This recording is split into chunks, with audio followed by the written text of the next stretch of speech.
Okay, welcome everybody to week two of RST 161 World Religions. This is our first video lecture for the course. And so this is on the topic of Indigenous sacred ways and the meaning of ritual. And so obviously for this week our topic is Indigenous sacred ways, and that's the topic of our chapter two of the Fisher textbook. But I also want to touch upon the meaning of ritual here. So that's kind of tying it back into our week one focus, which was the academic study of religion. And so looking at a lot of the different interpretations and possible meanings for what religion or religious experience can entail. But it also is very important to discuss in relation to Indigenous sacred ways because of how important of a dimension ritual plays in so many of these Indigenous sacred ways and worldviews. So let me say this. So in each of these, just so everybody knows, the kind of the role of what I envision for these lectures, I want to just focus on. I'm not going to try to do comprehensive coverage of the chapter or anything like that. I really just want to focus on bring out a few themes or points that I want to emphasize from the readings, which could be the textbook, or it could be also supplemental resources that we've looked at. And if there's any gaps that I feel like it would be helpful to fill, or anything that I feel would be helpful to clarify, just based on the reading and the resources that we have for each given week, then I'll just bring that up and I'll kind of explore that. And so this fits that pattern. And I'm going to be just kind of emphasizing some of the core themes that were brought up in the readings. Um, so just to explain each of these images that you see here beyond the captions that you see. Um, so we see in the bottom left-hand corner, we see this image of this masked dancer wearing this traditional costume. And this is an Egungun mask and or outfit, you could say, costume, and this is representing a ritual called a Gungun festival, and it is among this happens among the Yoruba people of West Africa, so it especially corresponding to what is modern day Nigeria, but also surrounding countries that can be called Yoruba land, more broadly speaking. But Yoruba refers to an ethnicity um, and also a religion at the same time. And so here we actually see that there's an element of possession. So you have these dancers or these who are really priests into this Yoruba religion, and the idea is that the collective will or spirit of the ancestors sort of possesses them or enters into them, and then they dance out sort of these messages from the ancestors. So the ancestors have been watching the community, and so it's kind of a way to ritually purify or cleanse the community of their moral and spiritual actions and maybe transgressions. And each time you have this Ngungun festival, kind of resets or renews the community going forward. So there's lessons to be learned, and it's kind of, I think, a sort of a warning that to everybody that watches that, the ancestors are indeed, watching over. So it behooves everybody to behave well. Um, then you see and so there's a variety of these different Ngungun masks or attire. This is just one example. And if you could do a Google search on Ngungun, you see a lot of different, a variety of different masks. So here we see on the right, we see a Lakota community erecting a cottonwood tree at the center where they'll be doing this ritual sun dance. And we read about that in our chapter. A couple of the pages were devoted to the sun dance. And so I think we all have some familiarity with that at this point, which is excellent. So we saw that this rite it's a great sacrifice, and it's an ordeal. It really requires a lot to be dancing for 3 or 4 days without food or water. it's an incredible feat, really, if you think about it. And it's the sacrifice for not for individual transformation in this case, but actually for to bring blessings to the community at large. So it's this kind of offering of oneself through one's sacrifice and through one's pain, um, to bring blessings into the community. So we see just there, you can see how as it said in the readings, that this cottonwood is sacred because when you cut it, and you look at a cross section of it, it makes the tree, it makes the shape of like a 5-pointed star. So it's like representing the sun. And in this ritual, it's a rite of renewal. And so the cottonwood is at the center. There's a term for this in religious studies called axis mundi, which means the Latin term meaning center of the world. So it's kind of this notion of like a pillar that goes from the earth to heaven, and it's at the center of everything. And so this is kind of when in the Sundance, it's a notion of like a microcosm of the larger. The ritual space is a microcosm of the larger macrocosm, which is the universe. And in doing this rite, it's this sacred connection between the smaller ritual space and this the larger blessings of the larger cosmos and geographical region that one's in. And so you're really seeing how everything is interconnected in a lot of these worldviews. You're restoring balance through this sacred connection between microcosm and macrocosm. Okay, so let's continue on. I want to go into now some of the different meanings for different meanings that can be considered for ritual, and just spend a couple slides on this. We're not talking about indigenous traditions specifically here, but then we'll then pivot back into a discussion of indigenous traditions from there. So the meaning of purpose of ritual, just some preliminary considerations. Obviously, first and foremost, just the basic religious context that we're speaking about is determinative, highly determinative of the meaning of a ritual. So whether that could be Buddhist, Islamic, Lakota, Muslim, Christian, all these different possibilities. And of course, internally, there could be differences, a wide variety of differences within each tradition too. But these are all, going to be, have instilling totally different belief systems or values, depending on the religious tradition. We have the particular religious orientation of an individual. So is this person someone who is a believer?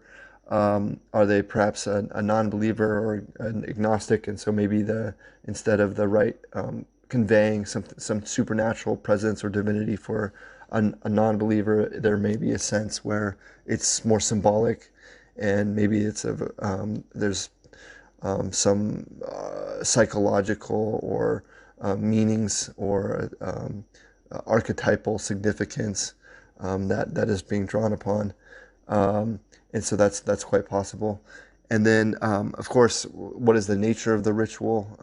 Is this more of something like a rite of passage, which we'll see is, a rite of passage takes a person from one stage of life or phase of life into another, like from a child into an adult, for instance, or from an unmarried person into a married person.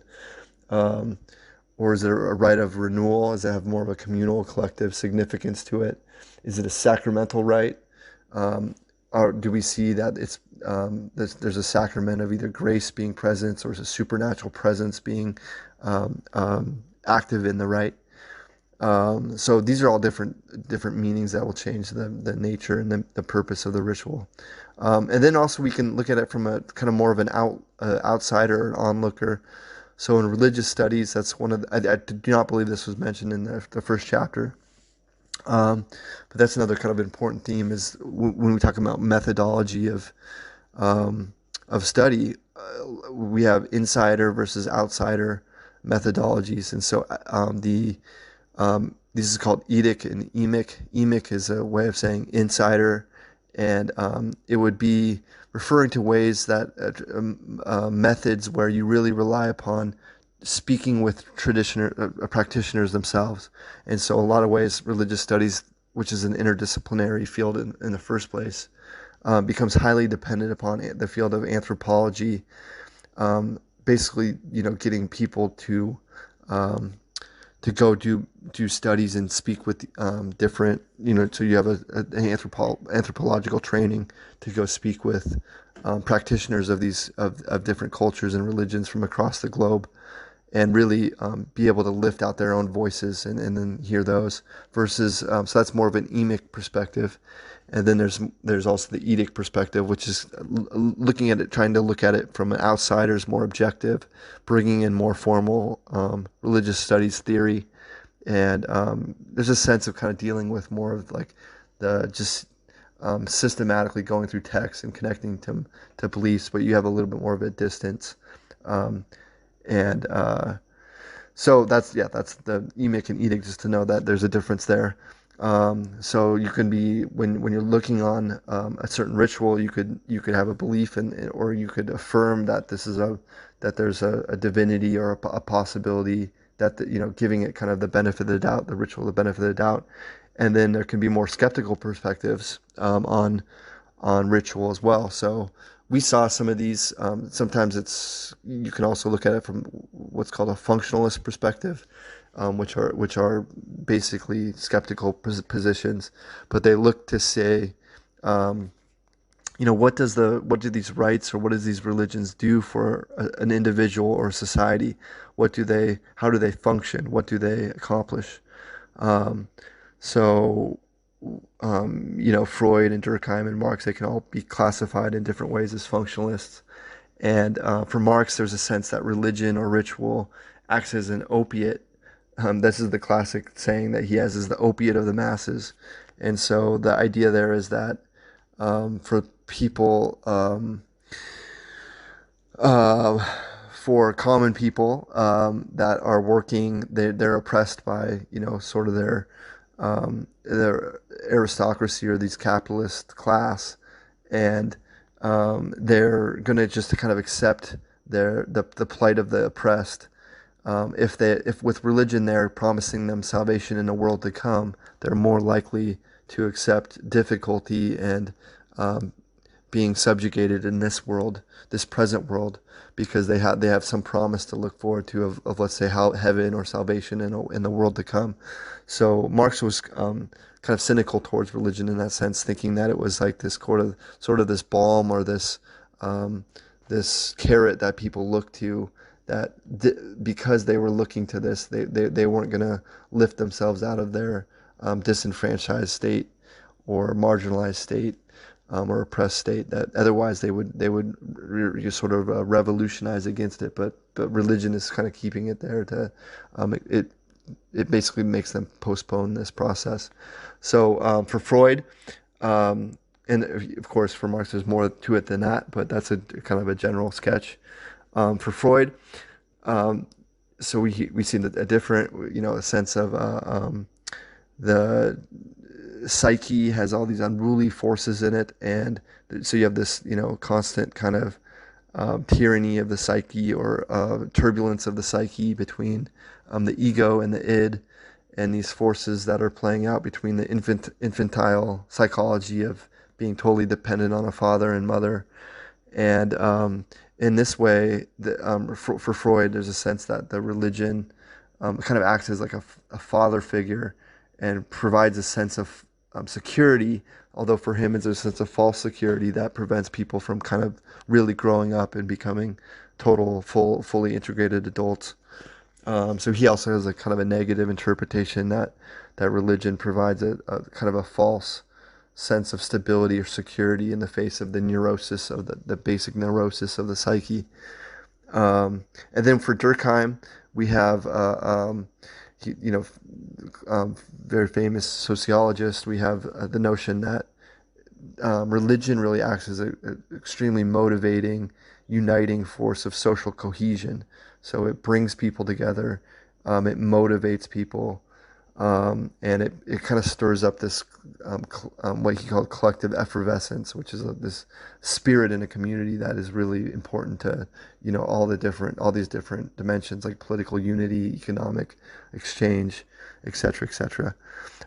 Just to explain this, on the right here, we have this Shinto priestess. So Shinto, is what's sometimes called Shintoism of Japan. This is sometimes classified as an indigenous tradition.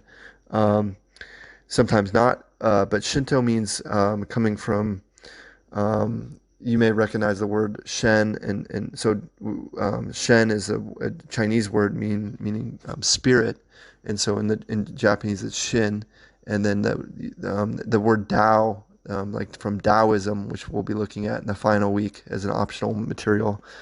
Taoism is a word that means the way, um, and so it's a really important term in China.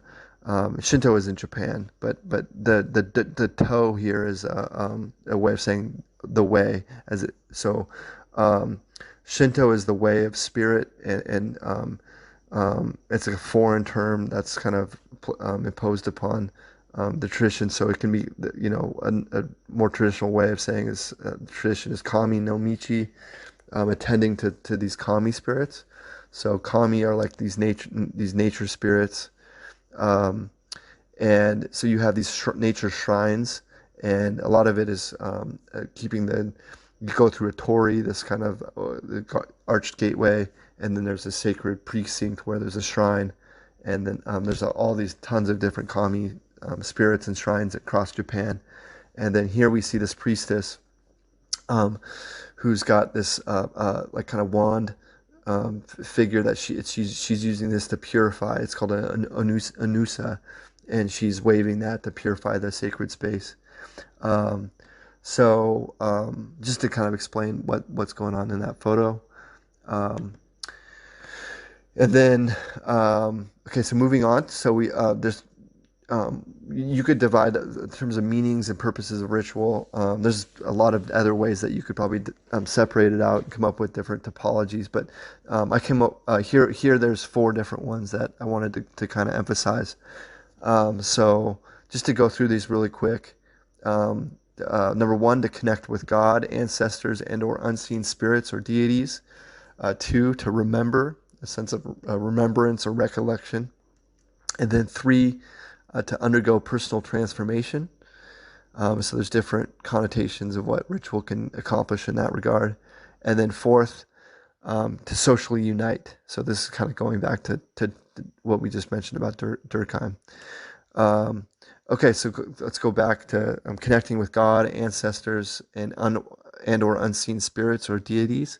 So a lot of times this can be to request something, like request um, being grace, or receiving grace, or protection, or blessings. Some prayers being answered. The blessings may be of both material as well as spiritual prosperity.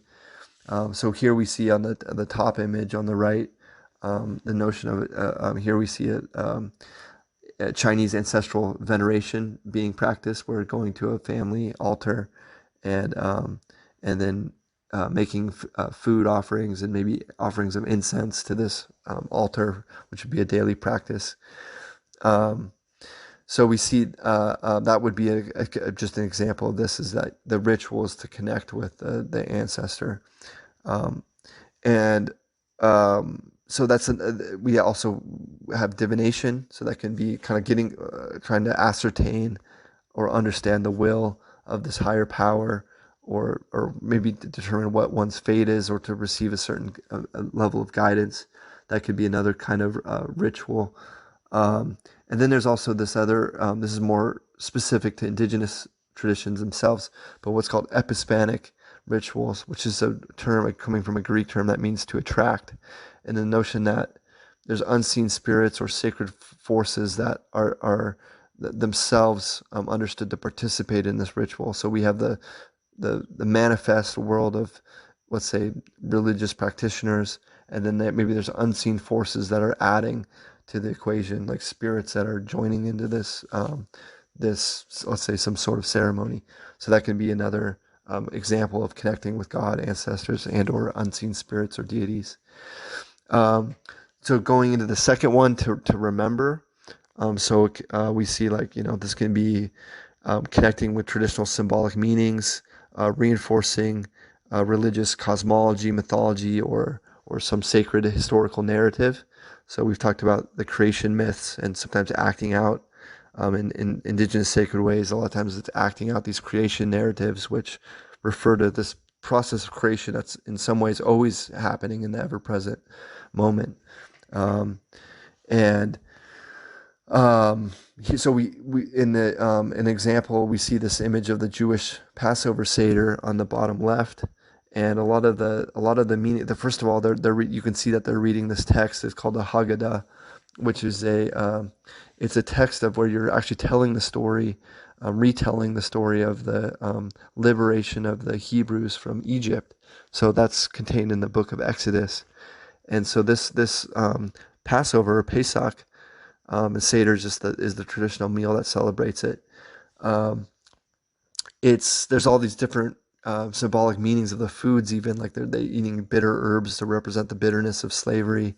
There's a lamb or a chicken, a shank bone that represents the lamb that was sacrificed, so that the angel of God knew to pass over certain homes. Many of you may be familiar with this tradition in the story in Exodus.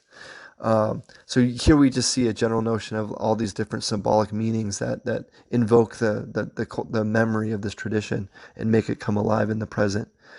Um, we also have a sense of recollection of one's true nature. So this is more specific to really to like Buddhism and maybe some other traditions of India, where there's a sense of what's called maybe self-realization, um, and discovering of one's kind of true self. And so in the bottom right, we actually see this Tibetan Buddhist spinning this prayer wheel. It's called a mane. And on there, we have on the prayer wheel, there's sacred syllables, Om Mani Padme Hum, this very sacred mantra in, saying in Tibet.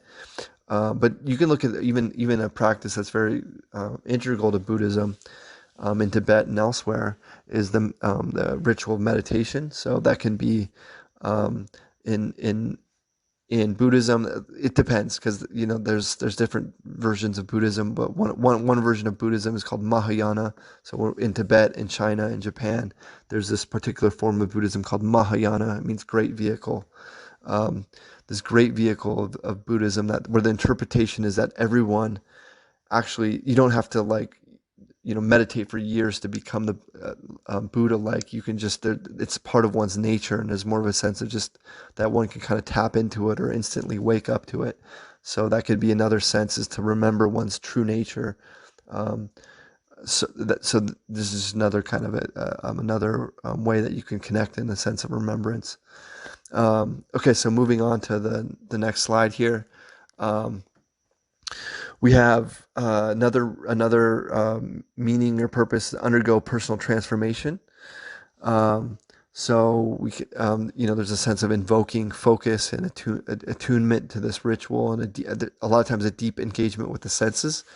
So a lot of times rituals will, you can, they really draw on the senses. You can taste something, you can smell something powerful. So it could be like smelling incense, or in the rite of communion, actually tasting um, the Eucharist offering of the wine, representing or actually embodying the blood of Christ and the body of Christ through the bread and the wine.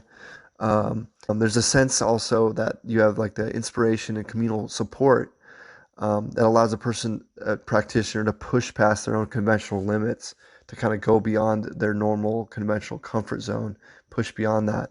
So we all saw the video of the Apache coming of age ceremony, this initiation ceremony.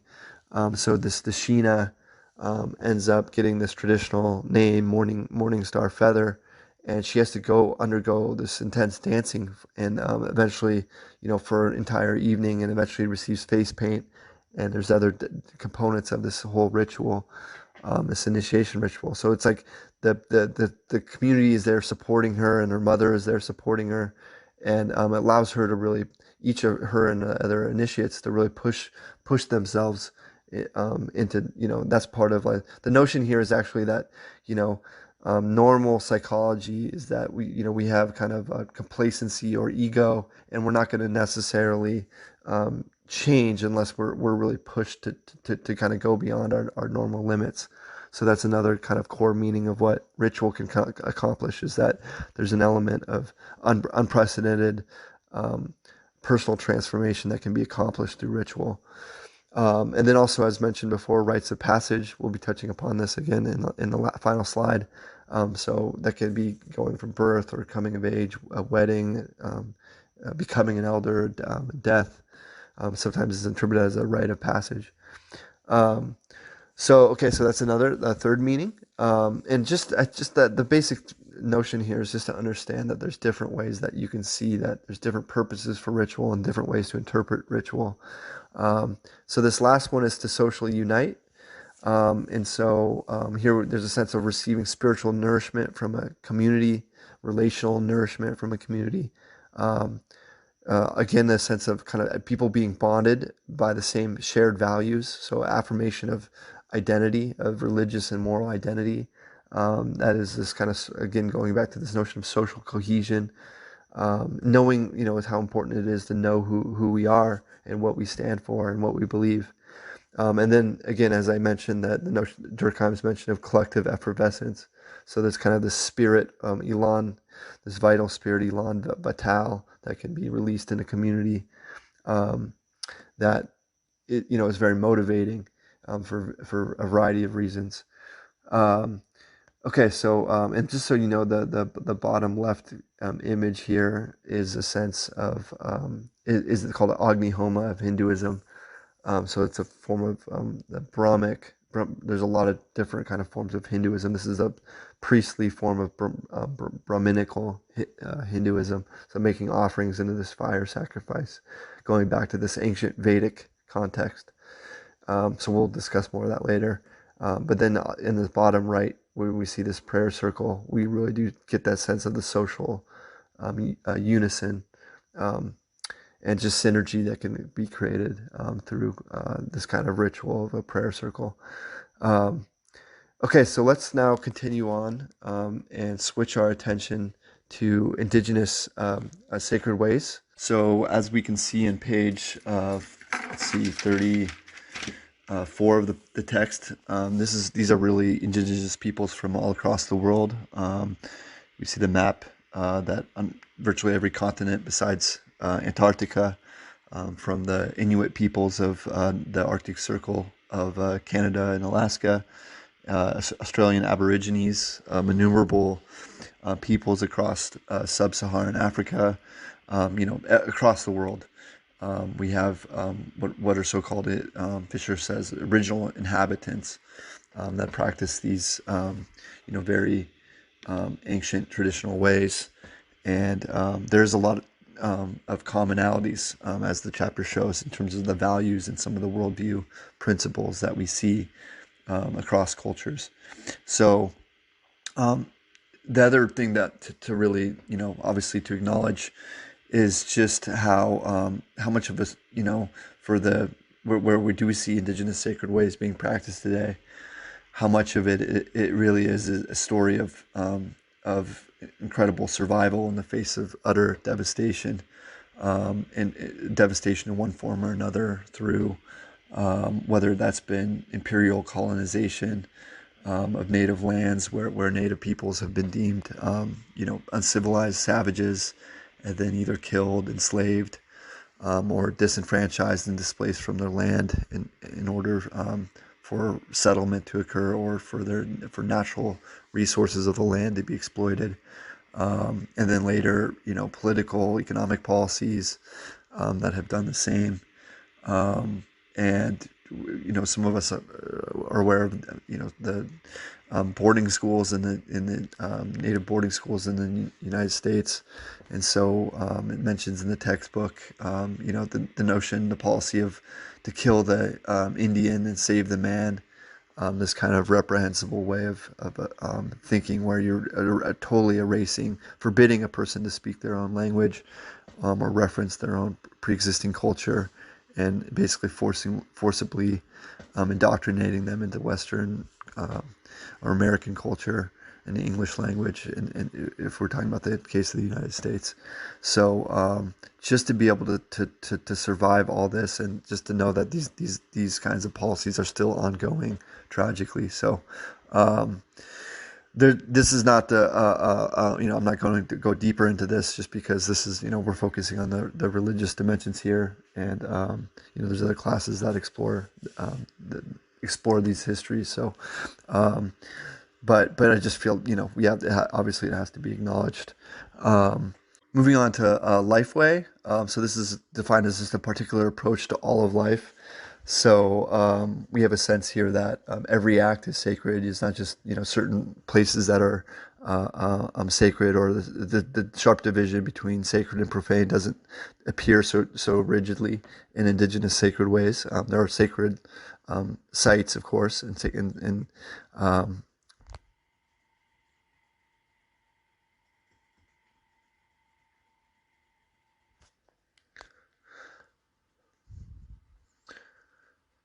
moving on to Lifeway. So this is just what Fisher defines as a particular approach to all of life.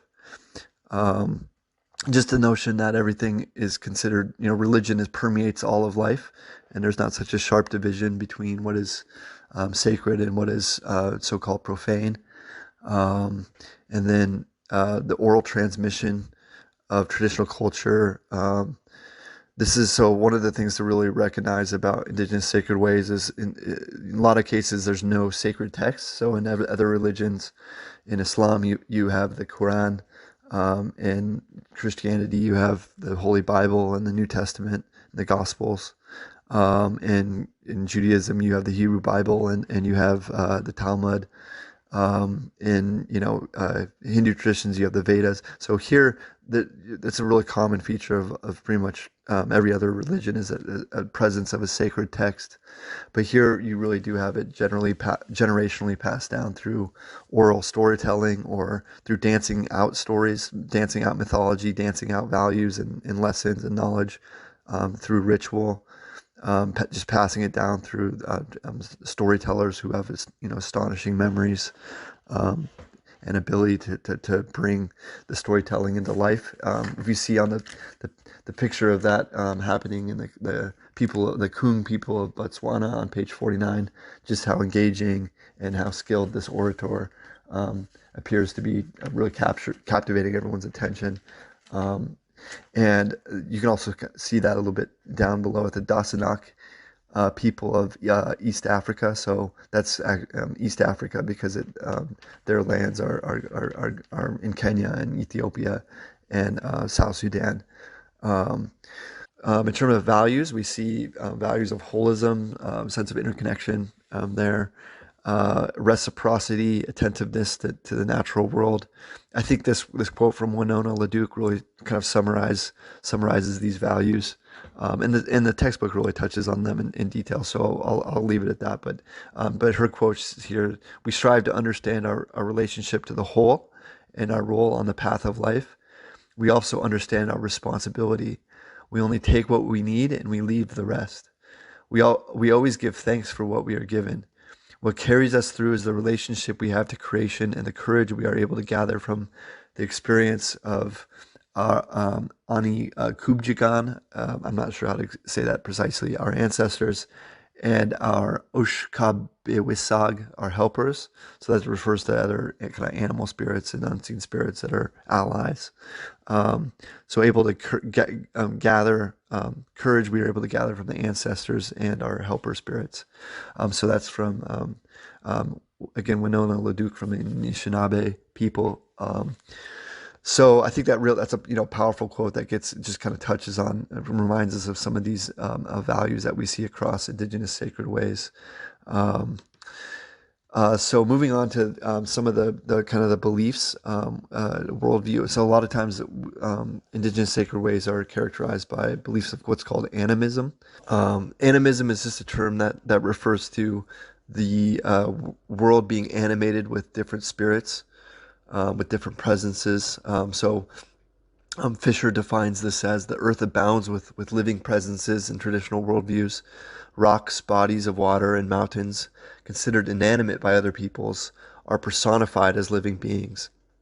So sometimes you get this notion, for instance, from the Lakota point of view, talking about grandfather sky and mother earth and brother wind, and attributing like kind of the familial relationships. And so um, the personification leads to kind of a greater relational connection with the living world and with animated spirits in the world, as well as arguably ecological stewardship. Um, and so we see this art piece down below by Eli Thomas of the Onondaga people, who is also that's also where Oren Lyons, the video that we saw of Oren Lyons, he's from the same group of people, part of the Haudenosaunee Confederation, or otherwise known as the Iroquois Confederation. Um, so in that video, you also see similar insight being expressed about this tree, that you are the same as this tree, being dependent upon the earth. Um, and of course, in this video, there's a lot of great lessons kind of contained in just that one story. Um, and then we have a sense of this belief in ancestral spirits. So this applies in many different indigenous traditions or cultures across the world. Um, but especially true in sub-Saharan Africa, where there's a prominent role that making offerings to ancestors and the sense of ancestral guidance plays. So here we have the Senegalese poet Barago Diop um, writing this really powerful poem. He says that those who are dead are never gone. They are there in the thickening shadow. They are not dead under the earth. They are in the tree that rustles. They are in the wood that groans. Those who are dead are never gone. They are in the breast of a woman. They are in the child who is wailing, and in the firebrand that flames. The dead are not under the earth. They are in the forest. They are in the house. The dead are not dead. So really this sense of like just that surrounded by spirits, ancestral spirits, that also is a way of getting at this notion of animism. Um, and then you see this symbol in the upper right. This is called a Yowa, and it's of the Congo people. Um, and you see here that there's an axis going, horizontal axis and vertical axis. And the notion is that you are living in this world as an ancestor, and that reaches midnight, and then eventually, continues along, and eventually you are born in the realm of a human, and then you live your life, and then reach adulthood is when it reaches this high noon point up on the vertical. On top of the vertical axis, and this cycle just continues. And so it's a way of kind of showing the a reincarnation belief in this particular culture where you're also the idea is that the worlds are also coterminous with one another, the world of the ancestors and the world of the living, and then this cycle just continues to go on and on. So one eventually lives for an ancestor for however many years, and then becomes a human, and then goes back to becoming an ancestor, so on and so forth. Um, okay, moving on to shamans, intermediaries of the unseen world. So they're a shaman. There may be a variety of different roles that a shaman can fulfill. They can be natural healers. They may have an advanced knowledge of local plants that have healing properties, they may have an understanding of various other healing remedies. They're diviners, so they perform divination. In this bottom left photograph, we see a Yoruba divination using chalk. There could be a lot of other methods, um, sometimes using cowrie shells, using um, animal bones that are you can like, use a fire poker and apply that to an animal bone, and then see how the bones crack, and then interpret the cracks on the bones. Um, so that's another divination. And then they can be intermediaries between the realm of the humans and realm of spirits, or I think Fisher puts it as a physical and non-physical world. So here in this image to the right, we see this artwork, a spirit of honoring our ancestors, and we see that there's a staff with a medicine wheel on the end of it, and you see a little medicine pouch or bag alongside the waist, which would have perhaps talismanic properties, um, and we have a sense here that you can just see by the artwork that there's maybe tapping into a different a way of seeing the world. So there's a sense that they have an expanded perception in certain ways. And so to be able to see um, the idea that a shaman can touch into, see things that others can't, and has this ability to tap into unseen dimensions, spirits, and use those unseen spirits and forces to conduct healing, to gain direction, and so on and so forth, bring about renewal within one's community. And you also see this medicine wheel on the upper right hand corner, where you have four different aspects that are brought into a whole integral circle. And so you have that could be representing the four seasons. It could be representing the four sacred directions. It could be representing certain phases of life, like birth, adolescence, adulthood, and then death. So there's all these different, a variety of different symbolisms that can be attached to this notion of holism, everything cycled around, and that everything is interconnected. Okay, to move on now to the final slide, there's kind of two main categories of rites that we see in indigenous cultures. So one is a rite of passage, um, and that can just mark a transition from one stage of life to the next, or one social role to another social role. So it could be becoming initiated and going from a child into adult.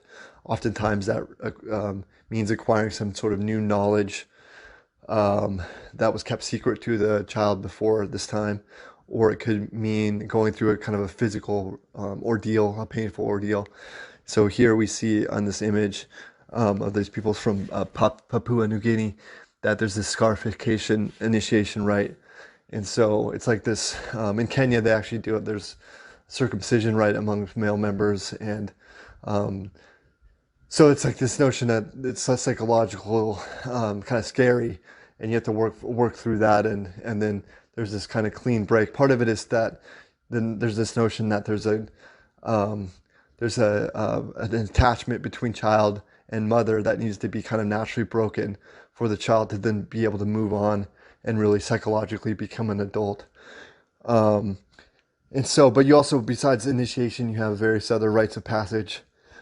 So to go from an unmarried to a married person, for example, or sometimes there's even a notion of becoming an elder or becoming an ancestor, even as an elder. So they can do the rites where, as an elder, you have certain social responsibilities to guiding, let's say, a village in which you live. But at some point, there's rites that can be done where you become an ancestor essentially before even passing away. So then you no longer have those social responsibilities, and you kind of focus full time on this other world to come, so to speak. So that's it. These are all different rites of passage, and so that's what we saw with again with the Sheena from the Apache. Um, in her initiation rite, and then she eventually becomes Morning Star Feather, and you saw this sense of an ordeal there that she had to go through, and to work through that, and the preparations that are involved. And then we also have a rite of renewal. So here we have, it's aiming at to restore or renew the sacred balance of all things, and by doing a rite, it's like these rites of renewal are more communally focused or collectively focused. And the idea is like through the sacrifice one makes through doing the rite, making the offerings and everything, making the prayers, that it ends up bringing prosperity, protection, or a good harvest, the well-being or protection of the people. So all these various other things that you need basically this force of the universe that's on your side, to be able to maintain and flourish. And so these are the very, like the sun dance is an excellent example of this. Among the Yurok peoples, there's something called the jump dance. A lot of different indigenous societies have these various rites of renewal that they periodically perform to keep, to maintain that sacred balance of all things. Okay, so this actually concludes our presentation here, my video lecture on Indigenous sacred ways. And just thank you for paying attention to this, and I hope it was helpful. And I hope just through the various images and some of the points emphasized, it really helped kind of solidify some of the main themes that we saw in this chapter and in the additional readings that we encountered. So again, thank you for listening, and we'll talk to you next time. All right, thanks. Bye.